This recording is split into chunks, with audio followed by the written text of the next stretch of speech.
into a hotbed of religious conflict. Headlined by the Islamic State, millions of people have fled their homes and thousands have been brutally murdered. Now, we're hearing more news out of Jerusalem where Palestinians and Israelis are squaring off in disputes over the sacred temple. To take a closer look at what's happening in the Middle East and what role the U.S. military is playing, we turn to a regular guest here at WHDT, Gerald Celente. He's from Trends Research Institute. Gerald, thanks for joining us today. Thank you, Gary. Gerald, when you look at these several different national governments and various militia groups on the ground in Iraq and Syria, it all seems really complicated. How does the U.S. come away from the fight against ISIS with a victory? Well, you know, tracking trends is an understanding of where we are, how we got here, so you can see where we're going. So to answer your question, you have to say, how did we get here? What created these conditions? I mean, if you really want to go back, you go back 100 years ago at the end of World War I, when Pike-Sicot, the Englishman and the Frenchman, or Frenchman and Englishman, divided the area up. I mean, look at these lines on the map. They're like straight lines. There was no Iraq. They invented these places. It was the breakup of the Ottoman Empire. And they created these conditions. So when did it get worse? It's very simple. It's when the United States invaded Iraq and destabilized the area. Again, it was a war that was based on false information, whether it was knowingly false or stupidly false. The fact is Saddam Hussein did not have weapons of mass destruction and ties to al-Qaeda, and clearly the people that started the war that are all over the media when they keep rolling them back out after their failure, they can't use the line that the world is better off without Saddam Hussein, because this wasn't going on back then. And then backstep one more. Look at what Obama did with Libya. The Nobel Peace Prize winner destabilized Libya. It's a civil war. The place is up for grabs. And the same crazy people that are destabilizing Libya and Iraq are now have moved into Syria since 2011. And again, you have to keep putting back all the pieces. Who supported these groups? Well, the Arab League. It's a Sunni-Shia divide. It's been going on again. Under the Ottoman Empire, it was under control. So now you're seeing, and you read the reports, the Arab League, of course, is mostly Sunni. And who are they fighting in Libya, in Syria, rather? Well, the Assad government's their Alawite, and they're more closely allied to the Shia. So the whole area has been destabilized. No one seems to want to recognize who caused this destabilization. And the fact of the matter is, according to whose numbers you look at, the United States and its coalition of the willing have killed over 1 million people there in Iraq, Afghanistan, and Libya. So when you see the total destruction of these countries, it's a free-for-all. These aren't Islamic fundamentalists. They're a bunch of crazy people with nothing to lose that have lost everything. And they're trying to pin a religion on it. I wrote about this back in 1996 in my book, Trends 2000. I said you'd be waking up in the new millennium and Crusades 2000 would be raging. That's all it is. It's another Crusades started by the West in areas they have no business being in. Other than, of course, what can you get from the joint? And again, if Libya or Iraq's major exports were broccoli, you think we'd be there? Yeah, I see what you're saying. Obviously, the main exports are oil, and you know, that's another discussion. But let me ask you this question, because it's been troubling me, Gerald. When we go there, we want to export democracy to the Middle East. We want to set up these governments now so they can share in the virtues of democracy. But when it doesn't go as planned, but yet we're asking them to go ahead and set up these nations, and all of a sudden they call it an Islamic State. Is there a hypocrisy when we go back and bomb it, or should we just let them be an Islamic State? It's none of our business. Again, I'm in colonial Kingston, New York. Right across the street from me is the courthouse, where 4 Supreme Court justices came out of here, including John Jay. To my left is the 1777 Senate House. The seeds of democracy was sown here. Every one of the founding fathers made it really clear. No foreign entanglements. And then the people say, well, you know, it was different then. No, it wasn't different. Yeah, the weapons are different. The transportation's different. The world was at war then. You mentioned, Gary, about us exporting freedom and democracy and helping these war-ravaged countries. Let me get this straight. The clowns in D.C. can't fix Detroit. The infrastructure's rotting all over this country. The jobs stink where our standard of median household income's below 1999 levels. Oh, yeah, and you're going to fix a foreign country? Save it for the kids in high school. This is a lot of BS. So this is a big lie, and the lie was told by who revealed the big lie, a real man in the White House, a real man, not these chicken hawks that fought in war, General Dwight D. Eisenhower, 5-star general, supreme commander of the Allied forces in World War II. What did he do when he left office? 2-term president. He warned the nation that the military-industrial complex was robbing the nation of the genius of the scientists, the sweat of the laborers, and the future of the children. We've arrived.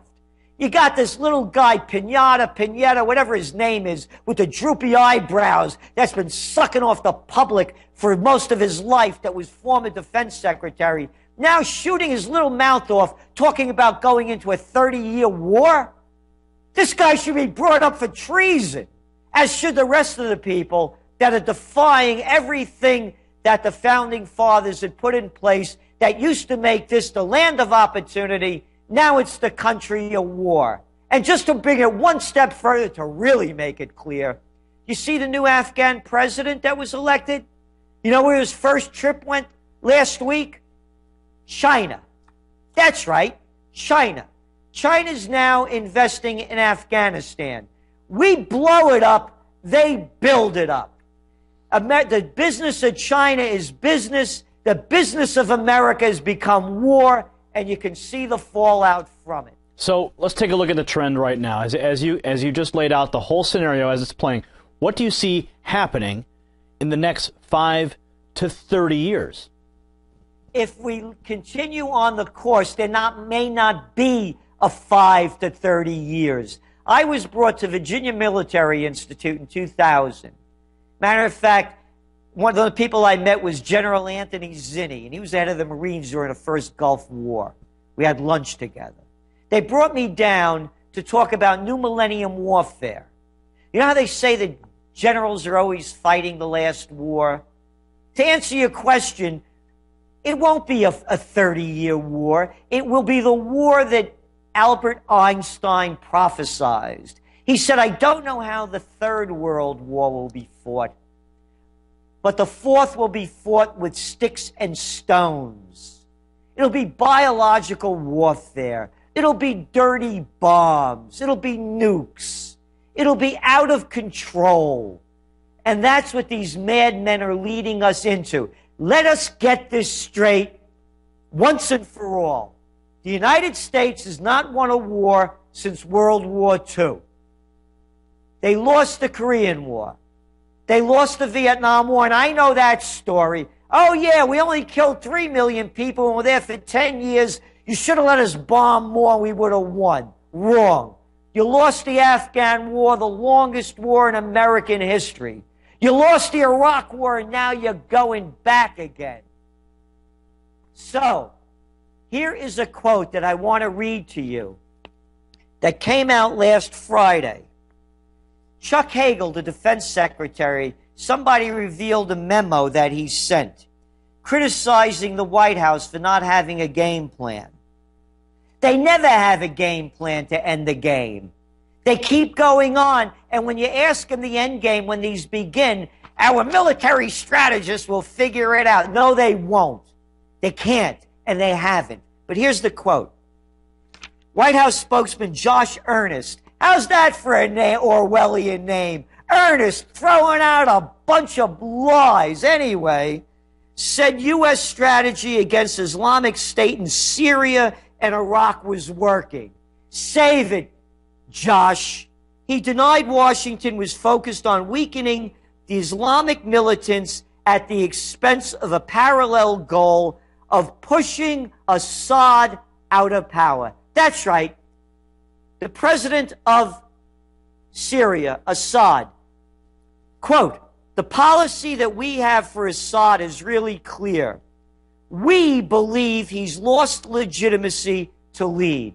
We? You? Me? Well, Who's Gerald, these we? Gerald, you bring up an interesting point because the Pentagon has said repeatedly they're following two very different strategies in Iraq and Syria. Is the Islamic State using that to their advantage? They're using the Islamic State to overthrow the government of Syria. It's as clear as can be. Let's remember how this whole ISIS thing started. Well, what about Obama came out, he was going to save those Christians on the mountain. And them Yazidis. You remember that one. No, we're not going back in there. Now, what about what have they gone over? When Almost 7,000 sorties have been dropped already, launched against Iraq and Syria. We're at war with Syria. He says it right here. It's against the Constitution. Now, what about You're supposed to have Congress vote whether or not to go to war, and it's passed the War Powers Act, which only lasts 60 days. Gerald, what about when John McCain, that famous photograph now of him with the Syrian group, what do you make of that now in context of where we are today? Why would anybody, again, McCain insane. Why would, these guys are nothing more than war hawks. That's all they talk about, one failed strategy after another. Why would, and then you saw him with the so-called now Islamic State terrorists. It shows you their level of incompetency, the level of their sick minds, these psychopaths and sociopaths. And yet they roll them out there like they're human beings with a brain between their ears. Why would anyone listen to any of these people? Gerald, we're almost out of time here. How do we get out of this situation that we found ourselves in? Here's what we're doing. On May 2nd, 2015, we're launching Occupy Peace. The website's occupypeace.us. It's only for the United States. The mayor has given us permission to close down the most historic corner in the United States, the only place where there's a pre-Revolutionary War building on each corner. And we have a plan. This isn't a rally to yell and scream. We're going to have a takeaway. Our motto is no foreign entanglements, bring home the troops, and use that money to rebuild America. Mayor Gallo came up with the great line, no more nation building, community building. So that's the part that we're going to do. But we're going to have a strategy in place. We're going to bypass Congress. We're going to bypass the White House. We the people, are going to decide the future.